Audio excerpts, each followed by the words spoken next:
सभी बच्चों का क्लास 12th में स्वागत है। एक अच्छी बात आप लोग के फेवर में होता है कि 11th का कोई मेन बोर्ड से कनेक्टेड एग्जाम नहीं होता, तो थोड़ा रिलैक्स जोन में आप लोग रहते हैं। कुछ बच्चों का अगर रेगुलर चलता है तो इंटरनल्स होते हैं, तो इंटरनल्स को आप लोग बहुत लाइटली लेते हैं। लेकिन अब क्लास 12th में आप आ गए हैं, तो ये तो सबको पता होगा, आप सब अवेयर होंगे कि इसका डायरेक्ट कनेक्शन आपके एग्जाम से होता है। यानी जो आप लोगों के लेवल की बात, फेवर अगेंस्ट की बात करें कि सबसे पहले सर एग्जाम में आएगा, 11 में सर एग्जाम ही नहीं होगा, इसलिए बहुत आराम से चलते हैं। हालांकि क्लास 11 कॉमर्स की बुनियाद है, चाहे वो साइंस कॉमर्स, मैं अपनी कॉमर्स की बात कर रहा हूँ। बिना 11 के 12th की बात सोची ही नहीं जा सकती है। वाइल्ड कार्ड को एंट्री नहीं हो सकती क्लास 12 में, 11 कवर करके ही आना पड़ेगा।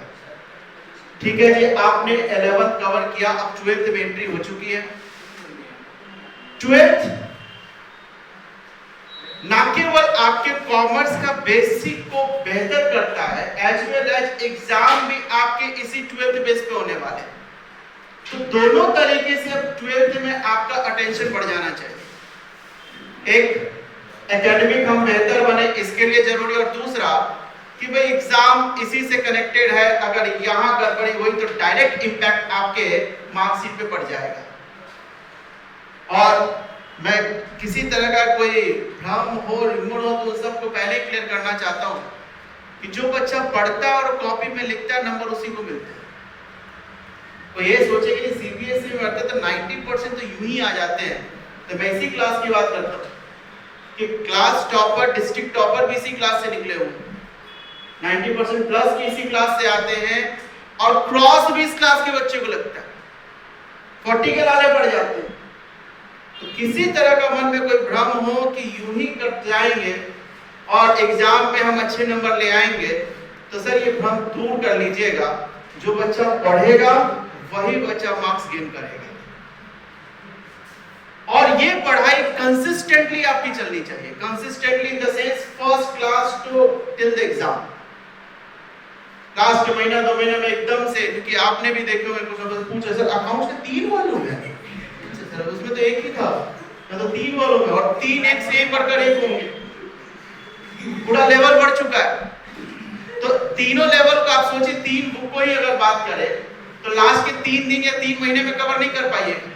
इसके लिए जरूरी है कि शुरू से ही आप अटेंटिव रहें, शुरू से ही ध्यान दें। लेकिन मैं फिर कह रहा हूं कि ये कॉमर्स सबसे आसान सब्जेक्ट है, बट आपका सिटिंग कैपेसिटी बेहतर होनी चाहिए। Sitting capacity in the sense घर पे बैठ के पढ़ना। आप अगर घर पे सुबह 3 घंटे और शाम 3 घंटे नहीं बैठोगे तो मैं पहले बता दूं कि फिर कॉमर्स में बात नहीं बन पाएगी। हाँ, अगर बैठ गए पढ़ने, क्या पढ़ना वो तो मैं बता दूंगा, बट अगर आप पढ़ने बैठ गए तो इसमें अच्छा करने से कोई नहीं रुक सकता, क्योंकि बहुत एवरेज माइंड चाहिए इसको करने के। थोड़ा थोड़ा माइंड, थोड़ा थोड़ा लेवल चाहिए, पर वो करना पड़ेगा। लेकिन मैंने बहुतों को देखा है, इसलिए मैं फर्स्ट क्लास 5 मिनट इस पे बताऊंगा। इसके बाद अब आप बड़े हो गए, मैं बार बार इसको डिस्कस नहीं करूंगा कि आपका आईक्यू लेवल बहुत अच्छा है, माइंड भी बहुत तेज हो, लेकिन सर बैठ के पढ़ा नहीं जाता मुझसे। तो साइंस में ये सब चल सकता है, आर्ट्स में चल सकता है, कॉमर्स में नहीं चलने वाला। बैठना पड़ेगा पढ़ने। अगर आप बैठ कर पढ़ना सीख गए तो कॉमर्स में बहुत बेहतर कर सकते हो। और इसका ना क्या, चूंकि अब 12th में आ चुके हैं, इसका डायरेक्ट कनेक्टिविटी प्रोफेशनल एग्जाम से आपका हो जाता है। आज भी एक बच्चा पूछ रहा था सर 12th से क्या सीए से रिलेटेड क्वेश्चंस होंगे? बिल्कुल होंगे, बिल्कुल इसी बुक से क्वेश्चन आ सकते, इतने लेवल होते। हमने ना केवल 11, 12, सीए, इंटरमीडिएट, फाइनल तक की क्लास ली है, और उसी एक्सपीरियंस के बेस पे मैं कह रहा हूं कि 11th और 12th अगर आप बेहतर कर लें तो सीए फाउंडेशन का अकाउंट्स आपको, मैं अगर इस बच्चे के पिछले रिजल्ट में सिर्फ 11, 12 के बेस पे हो, सीए फाउंडेशन का अकाउंट या सीए फाउंडेशन का रिजल्ट निकाल दिया, चाहे वो आपका इकोनॉमिक्स हो, मैथमेटिक्स, और चलो ठीक है कि आपसे कोई बच्चा एडिशनल रखता है, कोई नहीं रखता है, तो वो अलग से मेहनत करनी पड़ेगी। बट अकाउंट्स और इकोनॉमिक्स दो तो 11th और 12th के बेस पे होते हैं। तो इसीलिए मैं पहली क्लास में आपसे कमिटमेंट चाहूंगा कि फर्स्ट थिंग कि क्लास में आप रेगुलर नजर आने चाहिए। स्टार्टिंग में मैं फिर कहता हूं बच्चों को पैशन चुनूंगा, यस सर बिल्कुल, कुछ भी हो जाए क्लास अटेंड करेंगे, लेकिन धीरे धीरे वो पैशन है ना डाउन हो रहा है। यार चलना, थक रहे हैं, दोपहर का टाइम है, थोड़ा नींद आ रही है, थोड़ा मूवी का टाइम हो रहा है। एक क्लास भी अगर आपका डिसकंटिन्यू होता है तो ना केवल उस एक क्लास पे इंपैक्ट आएगा, उसका आगे पीछे बहुत सारी चीजें बिगड़ जाएगी। और कोई भी बच्चा किसी तरह का बैकअप क्लास के भरोसे ना रहे। पिछले बार बहुत ज्यादा फैसिलिटी दी गई, उसका बड़ा मिसयूज भी हुआ, तो इस बात पहले ही मैं क्लियर कर देता हूं, किसी तरह का कोई बैकअप क्लास की उम्मीद ना रखें। क्लास छूटा आपकी वजह से, आपने हैंडल करना है, कैसे हैंडल करेंगे। और मैं कहता हूं कि एक क्लास छूटने से केवल उस क्लास का इंपैक्ट नहीं आता, उसके आगे 2-3 क्लास और नहीं समझ आएगा जब तक कि कोई नया टॉपिक शुरू ना हो। तो क्लास रेगुलर होनी चाहिए।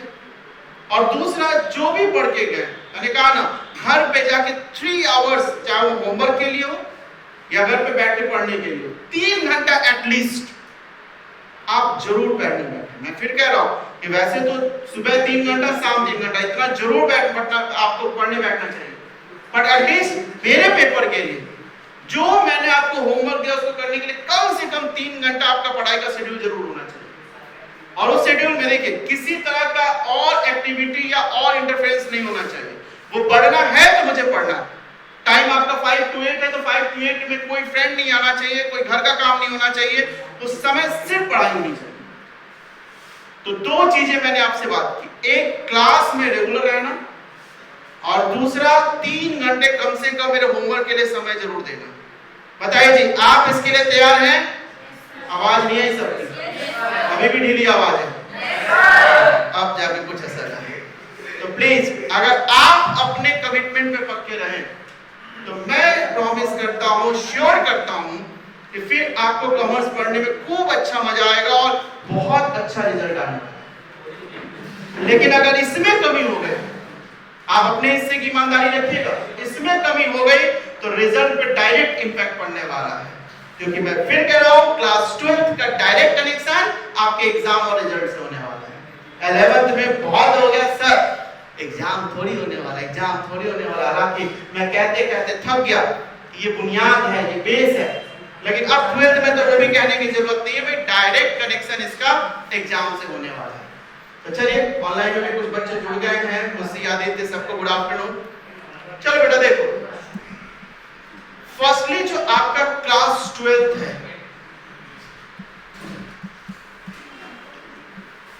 क्लास 12th में कॉमर्स से रिलेटेड वही 3 सब्जेक्ट आपके आने वाले हैं। एक अकाउंट्स, दूसरा BST and third one economics. पहले भी क्लियर कर दिया, नीचे ब्राउजर में भी देखा होगा, लेकिन फिर भी first class it's my duty कि मैं बता दूं कि आपको बुक्स कौन से कवर करने हैं।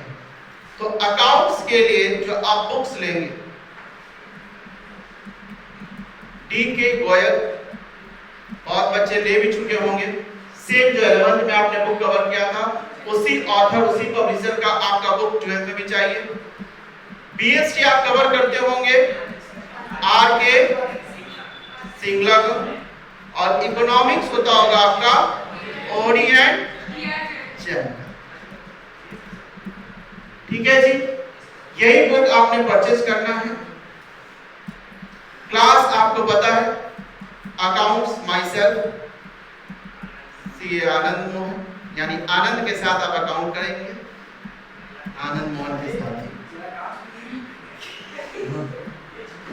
बीएसटी और इकोनॉमिक्स वो आपके केएसपी सर डिस्कस करेंगे आपके साथ।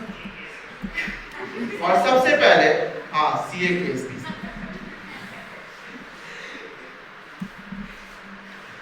क्लास शेड्यूल आपका क्या होगा। कुछ बच्चे सर 11 में था भाई, नहीं, थोड़ा क्लास शेड्यूल आपका चेंज रहेगा।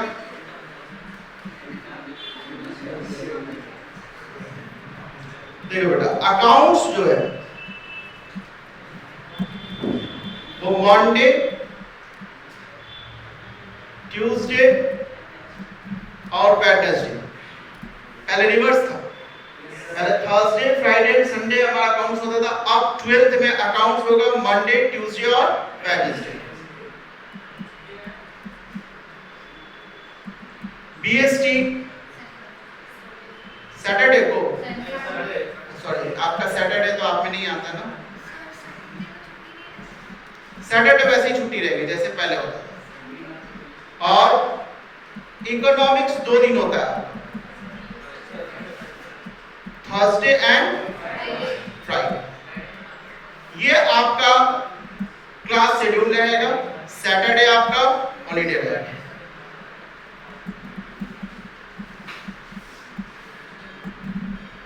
ठीक है जी।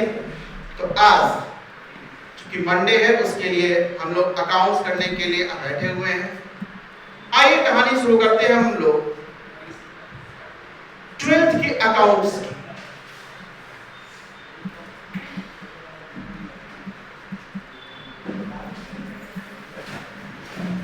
देखिए अकाउंट्स का डिस्कशन करने से पहले आखिर हमें क्लास 12 के अकाउंट्स में कवर क्या करना है, थोड़ा पहले उस पर चर्चा होती है। एक बात तो सबको पता है, 11 से हम लोग देखते हैं अकाउंट्स का कनेक्शन डायरेक्ट बिजनेस से होता है। पहली क्लास बेसिक में बताया था अकाउंट क्या, तो भाई बिजनेस के ट्रांजैक्शंस को रिकॉर्ड करना अकाउंट से कैसे करें, तो भाई सिस्टम बताया था, अकाउंटिंग सिस्टम, उसमें डबल एंट्री सिस्टम, उसमें पूरी कहानी। आज मैं बात करूंगा कि अगर हमें बिजनेस करना है तो at first we have to decide which हम लोग बिजनेस कैरी करेंगे, वो कौन से मोड में कैरी करेंगे। तो मोटे मोटे तौर पे अगर मैं बात करूं तो जो हमारा मोड ऑफ बिजनेस होता है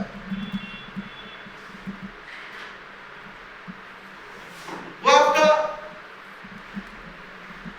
मोटे मोटे तौर पे 3 मोड होते हैं।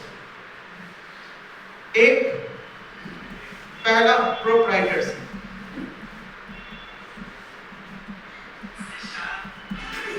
प्लीज और भी किसी बच्चे का हो तो प्लीज मोबाइल को वाइब्रेट मोड कर देना।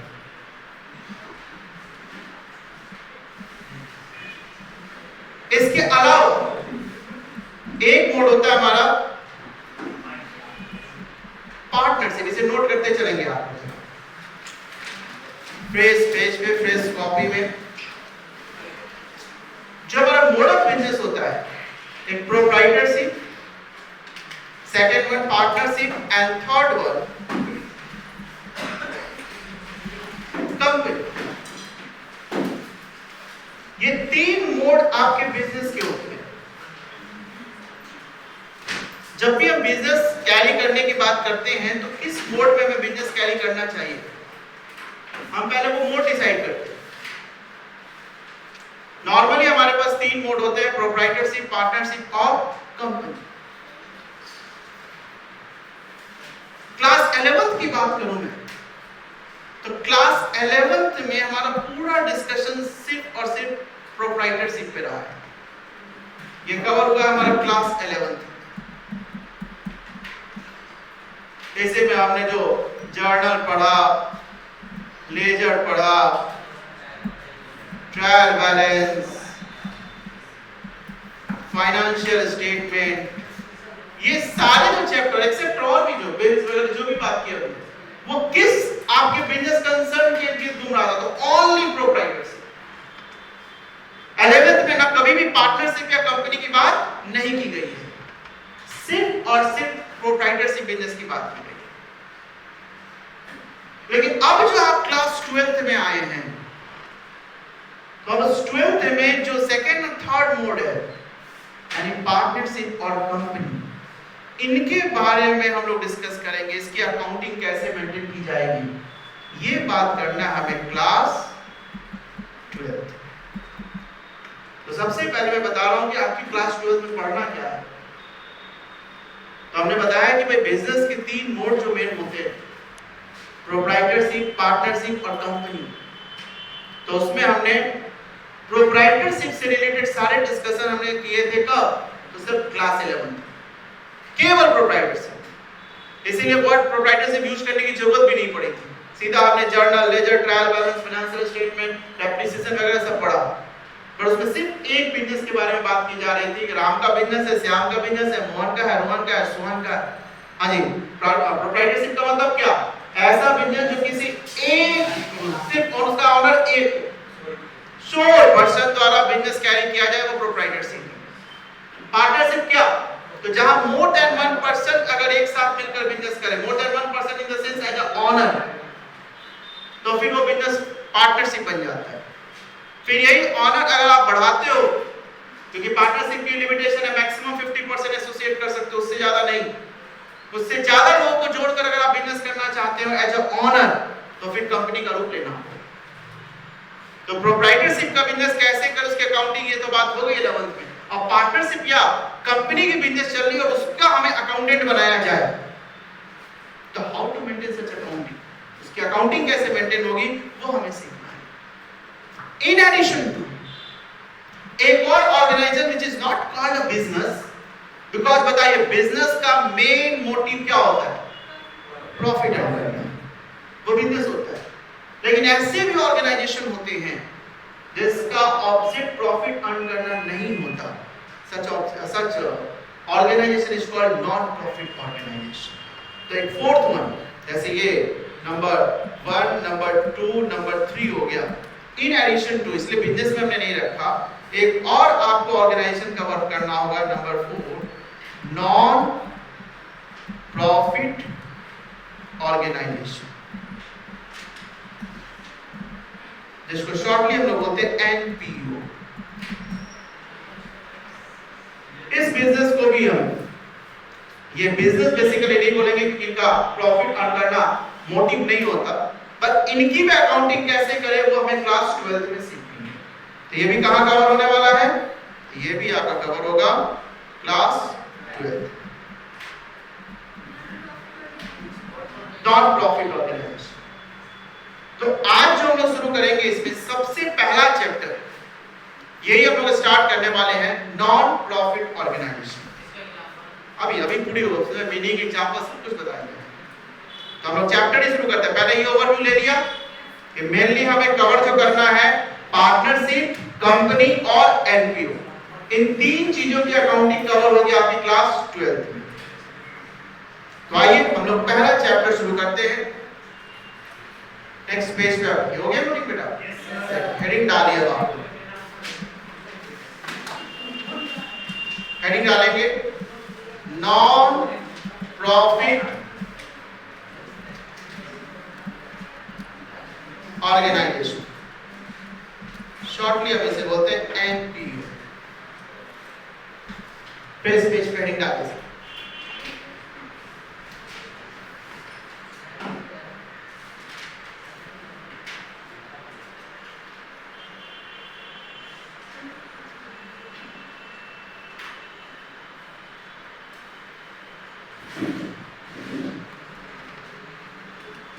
आइए जरा बात करें अब हम लोग एनपीओ की।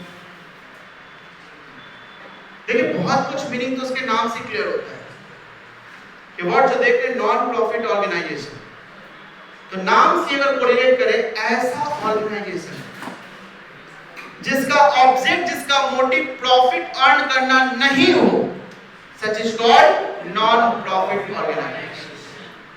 जैसे आप कोई क्लब बनाते हो, हॉस्पिटल बनाते हो, कॉलेज है, यूनिवर्सिटी है, तो इन लोगों का ऑब्जेक्ट प्रॉफिट अर्न करना नहीं होता। ऐसा नहीं कि इनका प्रॉफिट नहीं होता।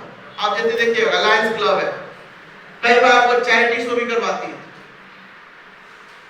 मूवी का पता चलता है कि नॉर्मल टिकट 100 रुपीज का होता है और वो 200 रुपीज प्राइस रखती है, तो क्लियरली दिखता है ये तो भाई 100 रुपीज में भी कुछ प्रॉफिट होते होंगे, ये तो क्लियरली 200 रुपए चार्ज कर रहे हैं। क्या है? चैरिटी शो है, 100 की जगह 200 ले रहे हैं, प्रॉफिट हुआ। लेकिन इस प्रॉफिट से वो क्या करते हैं? वो अपने लिए नहीं लेती, कहते हैं कि यहाँ ऑर्फन्स के लिए हमें कुछ करना है, हमने फ्री आई चेकअप कैंप लगाना है, तो हमें इनको लिए क्लॉथ डिस्ट्रीब्यूशन कराना है, मंदिर बनवाना है, हमें पार्क में कुछ डेवलपमेंट कराना है, वगैरह वगैरह, स्पोर्ट्स एक्टिविटी करवानी है।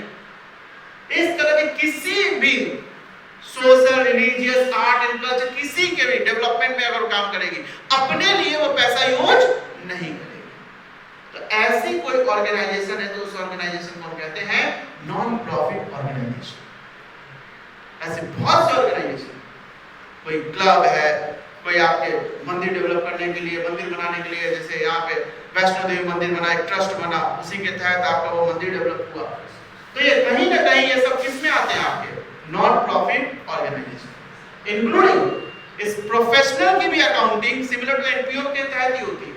इसलिए इस एनपीओ में professional like chartered accountant, doctor, engineer, lawyer, ये सब भी किस में आने वाले हैं? इस एनपीओ में। उनकी अकाउंटिंग भी ऐसे इसी तरीके से हमें सीखनी है। तो एक बार लिखेंगे आप लोग meaning of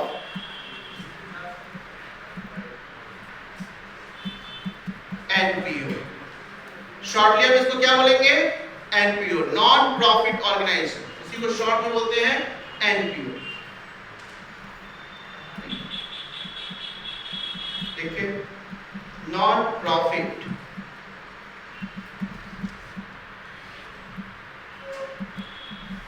organization means an organization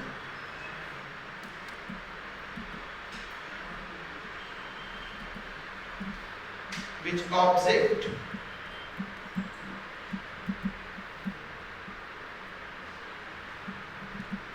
not to earn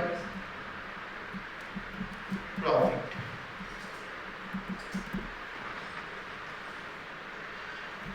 इसका ऑब्जेक्ट प्रॉफिट अर्न करना नहीं होगा। It is established for promote art, culture, sports,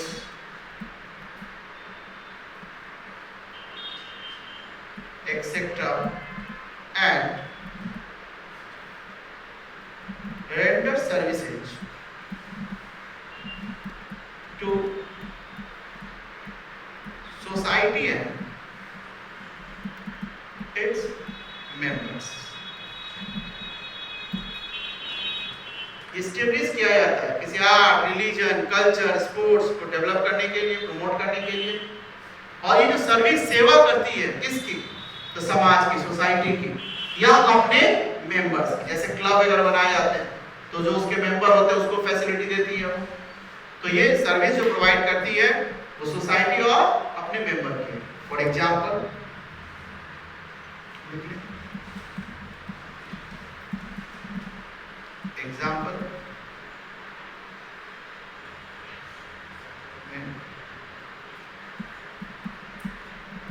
library, hospital, sports club, school, college,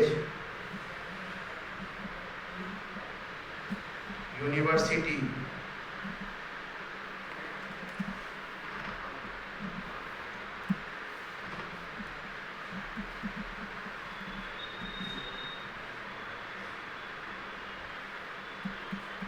professional भी इसमें आ जाते हैं। Professionals that is doctor, lawyer, CA etcetera, ये सब एनपीओ के दायरे में आ जाते हैं।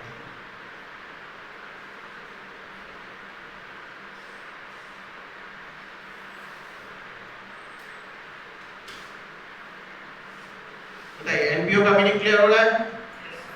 ऐसी ऑर्गेनाइजेशन जिसका ऑब्जेक्ट प्रॉफिट अर्न करना ना हो, इसका ऑब्जेक्ट किसी खास काम को, जैसे हमने कहा आर्ट से रिलेटेड, कल्चर, स्पोर्ट्स, रिलीजन, कोई भी से रिलेटेड उसको एक्टिविटी को प्रमोट करना, या सोसाइटी, समाज कल्याण, या अपने मेंबर्स को सर्विस देना, सेवा करना, वो एनपीओ का। ये सब आपके उसको एग्जांपल। तो हमें जो मेन बात करनी है वो हमें बात करनी है अकाउंटिंग ऑफ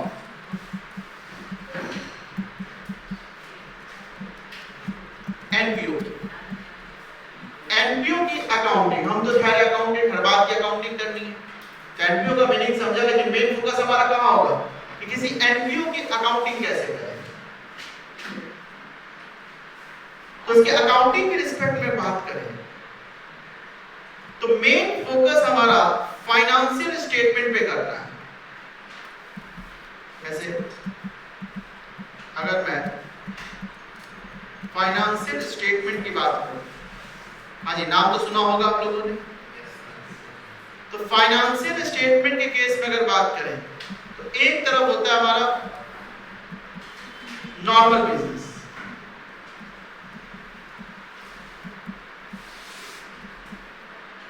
जिस नॉर्मल बिजनेस का फाइनेंशियल स्टेटमेंट देख के आए हैं, और दूसरी तरफ हमारा होता है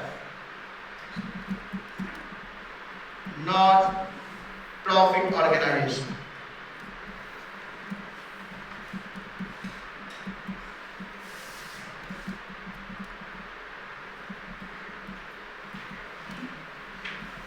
इसे मैं आगे हमेशा शॉर्टली क्या वर्ड यूज करूंगा, एनपी। एक तरफ नॉर्मल बिजनेस और दूसरी तरफ एनपी।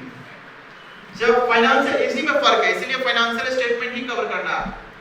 जब आप एक नॉर्मल बिजनेस की बात करें तो नॉर्मल बिजनेस में बताइए आप अंडर फाइनेंशियल स्टेटमेंट क्या क्या तैयार करते हैं? वेरी गुड, बहुत बढ़िया। ट्रेडिंग अकाउंट बनाते हैं, लिखते चलिएगा। दूसरा प्रॉफिट एंड लॉस अकाउंट बनाते हैं।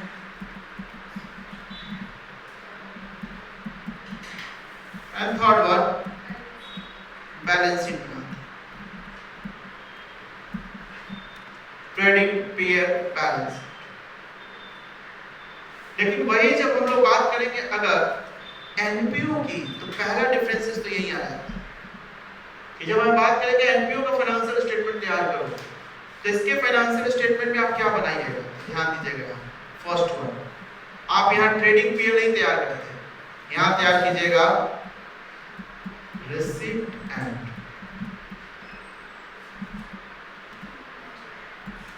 पेमेंट।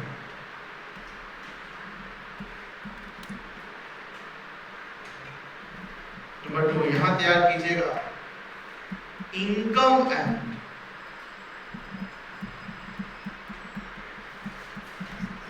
Expenditure account. यहां तैयार कीजिएगा आप बैलेंस। ये दोनों में होता है।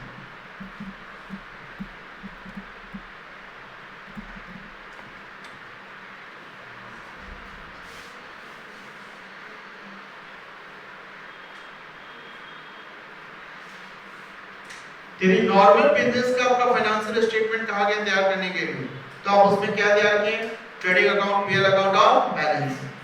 जबकि अगर बोला जाएगा एनपीओ की अकाउंटिंग करो, उसका फाइनेंशियल स्टेटमेंट तैयार करो, तो सबसे पहला डिफरेंस ये तो उसके फाइनेंशियल स्टेटमेंट में आप क्या तैयार करेंगे, receipt and payment account, income and expenditure account और बैलेंस। तो जब आप किसी एनपीओ की नॉन प्रॉफिट ऑर्गेनाइजेशन का, जैसे क्लब वगैरह, हॉस्पिटल में आप अकाउंटिंग करने जाइएगा, एज ए अकाउंटेंट जब आपकी जॉब लगेगी तो आपसे यही पूछेगा क्या आपने कभी एनपीओ की अकाउंटिंग की है? हमने कहा यस सर। तो आप एनपीओ के फाइनेंशियल स्टेटमेंट में क्या क्या प्रिपेयर करोगे? अब वहीं पे अगर जो बच्चा ना जानता हो, जैसे 12 ना पढ़ा होगा, फाइनेंशियल स्टेटमेंट जानते पड़ा है, ट्रेडिंग और पीएल अकाउंट बैलेंस शीट बना देंगे, बताइए, पहला वहीं पे डिस्क्वालिफिकेशन हो गया। इसलिए सबसे पहले तो आपको ये पता होना चाहिए कि नहीं किसकी हमने एनपीओ की करनी है, उसका फाइनेंशियल स्टेटमेंट। तो नो ट्रेडिंग, नो पीएल, यहाँ पे क्या बनने वाला है, receipt and payment account, income and expenditure account और बैलेंस। तो जैसे ही आप बोलेंगे हाँ एनपीओ के अकाउंटिंग में receipt and payment account, income and expenditure account और बैलेंस शीट बनता है, तो फर्स्ट इंप्रेशन आपका आ गया कि ओके, इसका मतलब ये जानता है। क्योंकि अगर नहीं जानता तो वही नॉर्मल बिजनेस का ही बोलता हो क्या, ट्रेडिंग पीएल बैलेंस। तो पहली बात ध्यान रखना है आपको कि एनपीओ की अकाउंटिंग की जर्नल लेजर सब कुछ वैसे ही होता है, बट फाइनेंशियल स्टेटमेंट जो तैयार होता है उस फाइनेंशियल स्टेटमेंट में यहाँ 3 चीजें आपने तैयार करनी है, receipt and payment account, income and expenditure account और बैलेंस। तो आगे हमने यही देखना है how to prepare receipt and payment account. How to prepare income and expenditure account. Balance sheet तो सिमिलर आइटम है, मिलता जुलता रहेगा आपका। लेकिन आगे receipt and payment account, income and expenditure account और बैलेंस शीट को डिस्कस करने से पहले मैं एक वर्ड आपसे डिस्कस करना चाहता हूं, और वो वर्ड है बेसिस ऑफ अकाउंटिंग। क्योंकि इसकी जरूरत इस चैप्टर में है, इसीलिए ये आपके बुक में शायद ना दिखे, लेकिन ये आप इससे अवेयर होना चाहिए, तब आपको अकाउंटिंग करने में आप ज्यादा कंफर्टेबल फील करेंगे। कि जो आप अकाउंटिंग करते हो, अकाउंटिंग करने का आपका जो बेस होता है वो दो बेस होता है, नोट पे कर लीजिएगा। बेसिस ऑफ अकाउंटिंग, एक होता है हमारा कैश बेसिस और एक दूसरा होता है हमारा एक्रूअल बेसिस।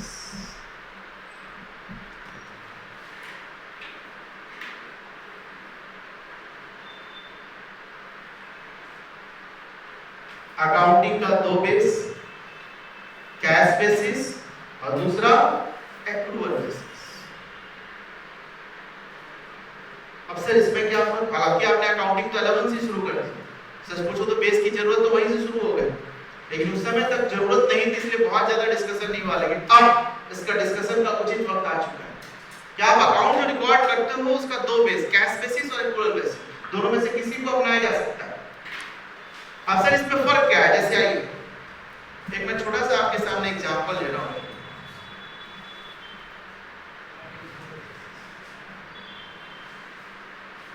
जैसे मान लीजिए कि आपकी ट्यूशन फीस, आपकी जो ट्यूशन फीस है वो कितने रुपए? 9,500 रुपीज। ठीक, लेकिन इस 9,500 को आप इंस्टॉलमेंट में पे कर सकते हैं। अब आज है 28 Feb 2022, हमारी आज क्लास स्टार्ट हुई, आपने आज के दिन एडमिशन लिया, टोटल फीस आपकी 9,500 रुपीज। लेकिन इसमें से अभी मान लीजिए कि आपने मुझे सिर्फ 4,500 रुपीज पे किया। ये रिसीव्ड किस डेट को? 28 Feb 2020। इसको फिर नेक्स्ट इंस्टॉलमेंट में आप बाकी पेमेंट करेंगे। मान लीजिए अगला इंस्टॉलमेंट, वैसे तो मंथली होता है, लेकिन फिर भी मैं इसको 28 Feb से 28 मार्च और 28 मार्च से 28 अप्रैल को पहुंचा देता हूं। 28 अप्रैल 2022 को आपने इसका बैलेंस पेमेंट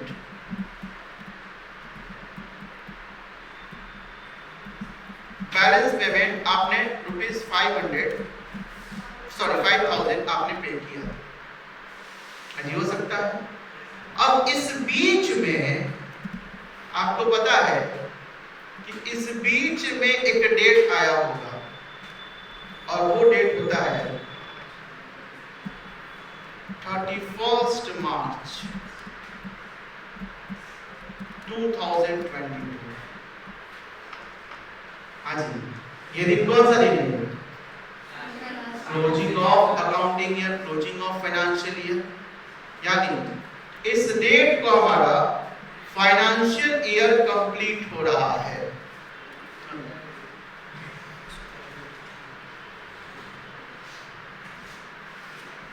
किस बैच में? 12th में।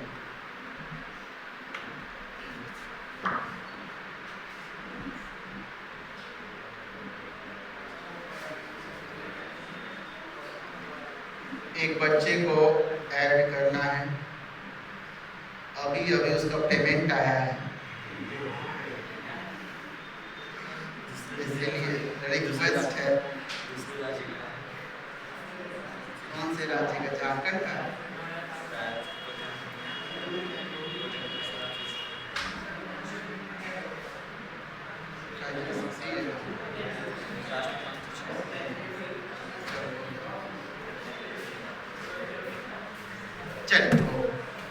एकदम इंस्टेंट रिक्वेस्ट था कि सब जल्दी से ज्वाइन करवा दिया जाए हमें।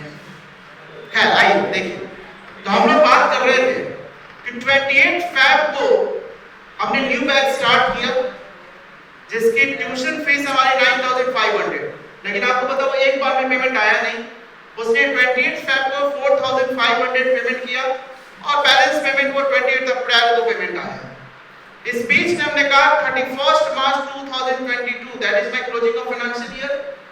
तो इस डेट को आपसे ये मेरा क्वेश्चन है कि आप बताइए कि ये जो 31 मार्च 2022 को मेरा income is equal to what, कितना मेरा इनकम माना जाएगा। चलो मैंने बता दी, you have to choice. The first one is 4500 and the next one is 9500। बताओ क्वेश्चन समझ आ रहा है कि भाई 28 फरवरी को हमने बैच स्टार्ट किया जिसकी ट्यूशन फीस 9500, लेकिन पेमेंट मुझे कितना मिला 4500। बैलेंस पेमेंट 31 मार्च के बाद यानी 28 अप्रैल को मिला। तो क्वेश्चन हमारा ये है कि इनकम मेरा 31 मार्च 2022 को मैं बैलेंस शीट बनाऊंगा ना अपना, तो उस दिन मैं अपने उसमें नेट प्रॉफिट क्या दिखाऊं, 4500 और 9500। आदित्य राज अग्रवाल बता रहे हैं कि सर 9500। यहां हमारी मेजॉरिटी जो मेरे पास आवाज आ पा रही है वो बता रहे हैं 4500। हाँ जी, सबका यही कहना है 4500। कोई और कुछ कहना चाहता है तो कह सकता है। हाँ, सिर्फ तो भाई जो है वो सब कुछ यहाँ दिख रहा है, तो उसके अकॉर्डिंग इनकम कितनी, बस मैं ये पूछ रहा हूँ 4500। देखो मुस्कान कह रही है 4500, मेजॉरिटी कह रहा है 4500, लेकिन आदित्य कह रहा है सर 9500।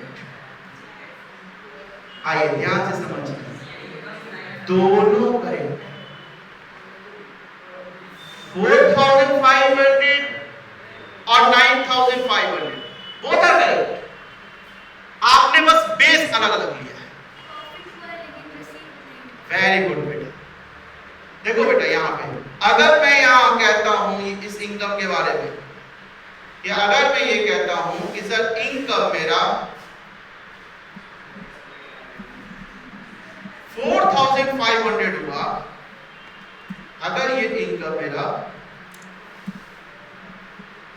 4500 हुआ, दैट मींस ये कैश बेसिस।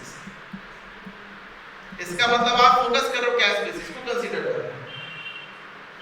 लेकिन अगर आप कह रहे हो नो सर 9500 है, तो it means you follow accrual.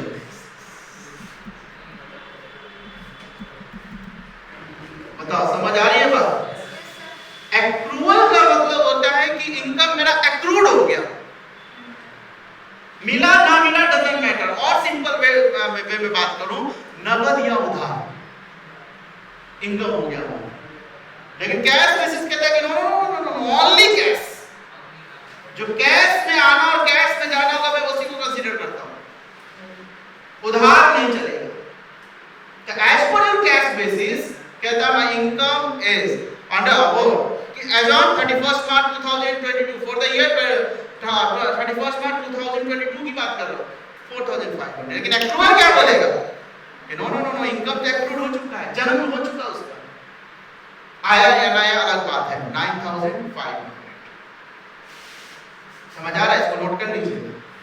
क्या इनकम दोनों में से किसी को भी कहा जा सकता है, बोथ आर करेक्ट।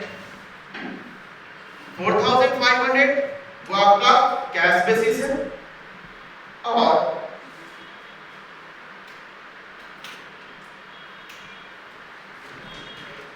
9500 वो आपका एक्रूअल बेसिस।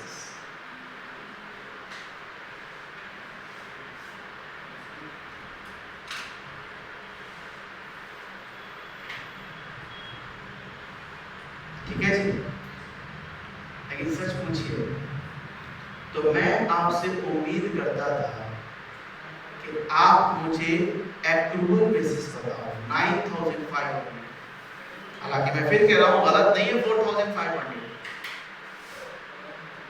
जैसे अगर मैं एक और क्वेश्चन पूछूं कि चलो वैसे तो मैं कैश बेसिस और एक्रूअल बेसिस की चर्चा अभी कर रहा हूं, बट अभी तक का जो आप अकाउंटिंग करते हो, आप ट्रेडिंग पीएल बैलेंस शीट जो अभी तक बना के आए हो क्लास 11th में, उसमें बताइए अकाउंटिंग का कौन सा बेस अपनाया गया होगा, कैश बेसिस या एक्रूअल बेसिस? इसमें दो तरह के आंसर आ रहे हैं। ऑनलाइन वाले बच्चे आप बताएं 11th में जो आपने अकाउंटिंग किया कौन से बेसिस पे अकाउंटिंग किया, कैश बेसिस या accrual basis?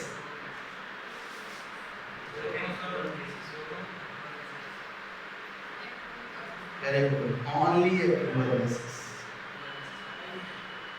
Good Aditya, good उसका, वेरी गुड, केवल एक्रूअल बेसिस पे किया। थोड़ा थोड़ा आप समझे इस बात को कि मैंने कहा कि कैश बेसिस केवल कैश को कंसीडर करता है, चाहे माना हो या जाना, ओनली कैश। लेकिन एक्रूअल बेसिस कैश और उधार दोनों को कंसीडर करता है। तो आप बताओ ना, आप सोल्ड गुड्स करते थे तो इन कैश को रिकॉर्ड करते थे और क्रेडिट को रिकॉर्ड नहीं करते थे? याद है, क्रेडिट को भी रिकॉर्ड करते थे, कैश को भी रिकॉर्ड करते थे। आपके ट्रेडिंग अकाउंट में जो सेल दिखता था वो क्या ओनली कैश सेल होता था? नहीं, कैश या उधार दोनों को रिकॉर्ड करके लाते थे आप। परचेज प्रोसीजर से परचेज, कैश और क्रेडिट दोनों को लेके आते थे। याद है, पीएल अकाउंट में रेंट पेड किया 2000 और plus 1000 outstanding 3000। What it means कि रेंट मेरा 3000 रुपया बनता है, लेकिन पे अभी हम 2000 कर पाए, वो कैश। लेकिन 1000 बकाया रह गया, उसको भी जोड़ो, उधार को भी जोड़ो, और पूरा रेंट का खर्चा कितना दिखाया 3000। What it means? It means कि आप एक्रूअल बेसिस फॉलो कर रहे हो। कैश बेसिस जो सिर्फ कैश को रिकॉर्ड करता, अगर करता है, अभी तक नहीं किया। एक चीज आपने जो बनाया है, अगर याद हो तो सब्सिडरी बुक में जो कैश बुक बनता था वो cash book purely cash basis होता था। लेकिन याद कीजिए उसमें केवल कैश का आना और कैश का जाना वही रिकॉर्ड होता था। क्रेडिट वाला उसमें कंसीडर नहीं किया जाता था। कैश परचेज है तो आएगा और क्रेडिट परचेज नहीं आएगा तो वो कैश बेसिस। अदरवाइज अगर मैं आपकी अकाउंटिंग की बात करूं और नॉर्मल अकाउंटिंग की बात करूं तो नॉर्मल अकाउंटिंग में कौन फॉलो होता है? Accrual basis. कहीं कहीं बस कैश बेसिस देखने को मिलता है, लेकिन पता जरूर होना चाहिए। तो बताइए जी, बेसिस ऑफ अकाउंटिंग जो मैं बता रहा हूं, कैश बेसिस और एक्रूअल बेसिस, दोनों वर्ड क्लियर है? व्हाट इज कैश बेसिस और व्हाट इज एक्रूअल बेसिस? तो चलो दो लाइन लिख लीजिए। ये हो गया, ये नोट कर लिया सबने? तो यहां पे डाल दो number 1 cash basis accounting.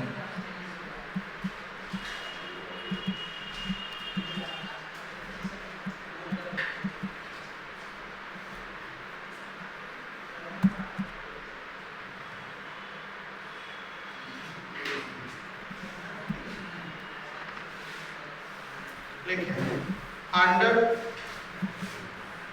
this accounting system, under this accounting basis,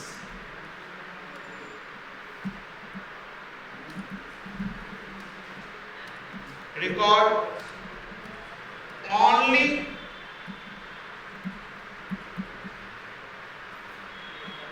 cash transaction, that is whether cash receipt or cash payment।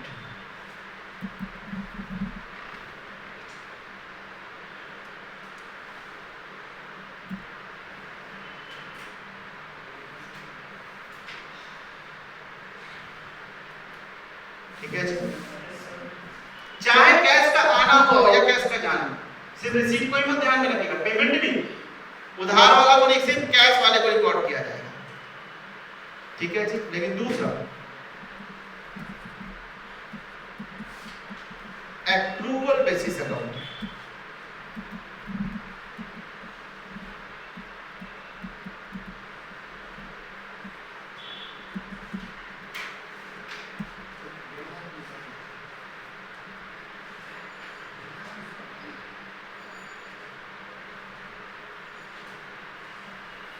under this accounting basis.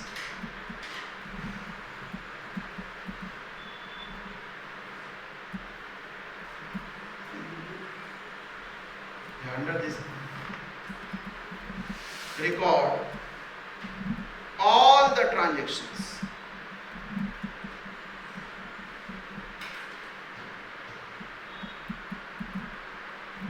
on all the transactions in chronological order. जैसे जैसे transaction होते जाएंगे वो सब record होते जाएंगे. Whether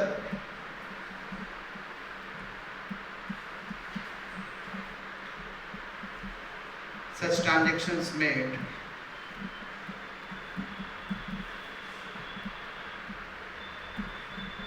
in cash or credit, चाहे वो ट्रांजैक्शन कैश में हो या क्रेडिट. तो बताइए दोनों अकाउंटिंग का बेस समझ आ रहा है, कैश बेसिस और एक्रूअल बेसिस. और मोस्टली अभी तक जो यूज किया आपने कौन सा किया, एक्रूअल बेसिस. लेकिन आज बाइफर्केशन की जरूरत इसलिए पड़ी कि अभी जो हम लोग पहला अकाउंट अभी बनाने वाले हैं, जैसे हमने बताया कि नॉन प्रॉफिट ऑर्गेनाइजेशन में कौन कौन से अकाउंट तैयार करने हैं, receipt and payment account, income and expenditure account और बैलेंस शीट. जैसे यहां हमने कवर किया, ये आपको तीन अकाउंट एनपीओ में receipt and payment account, income and expenditure और बैलेंस शीट, ये तीनों बनाना है. तो इसमें जो सबसे पहले जब हम लोग रिसीट एंड पेमेंट अकाउंट बनाना सीखेंगे, तो रिसीट एंड पेमेंट अकाउंट का पहला रूल ये कि it is prepared on cash basis. Receipt and payment account जो तैयार होगा वो किस बेसिस पे तैयार होगा, कैश बेसिस. तो मैंने कहा इससे पहले आपका ये बेसिस क्लियर होना चाहिए कि sir what is the meaning of cash basis. तो इसीलिए मैंने पहले कहा उचित वक्त है कि पहले बेसिस ऑफ अकाउंटिंग समझा दिया जाए आपको. तो बताइए अब कैश बेसिस अकाउंटिंग और एक्रूअल बेसिस अकाउंटिंग आपके माइंड में क्लियर है? Yes sir. समझ जाइए किसी भी बुक्स ऑफ अकाउंट को देखकर आप. Yes sir. तो अब हम लोग नेक्स्ट क्लास से एक एक करके चेक करेंगे, पहले रिसीट एंड पेमेंट अकाउंट, फिर income and expenditure account and so on. तो आज हम लोग यही रुकते हैं. नेक्स्ट क्लास में हम लोग बात शुरू करेंगे सबसे पहले रिसीट एंड पेमेंट अकाउंट से. ठीक है जी. तो चलिए बुक सभी बच्चे परचेज कर लेंगे. मार्केट में बुक अवेलेबल आप हो चुका है. आपको इस बार बुक कौन सा लेना है, तो अकाउंटिंग का डीके गोयल का बुक 3 वॉल्यूम है, लेकिन फर्स्ट वॉल्यूम भी आपको मिल जाए तो फर्स्ट वॉल्यूम भी अभी हम लोग का लंबा टाइम चलेगा, तो वो जरूर ले लेंगे. ठीक है. अच्छा कल on the occasion of Mahashivratri आपकी छुट्टी रहेगी. Next class will be held from 2nd of March. कब से होगा, 2nd, यानी कल आपको नहीं आना, परसों से नेक्स्ट क्लास होगी. चलिए आज के लिए इतना ही, तब तक के लिए good bye. Thank you friends.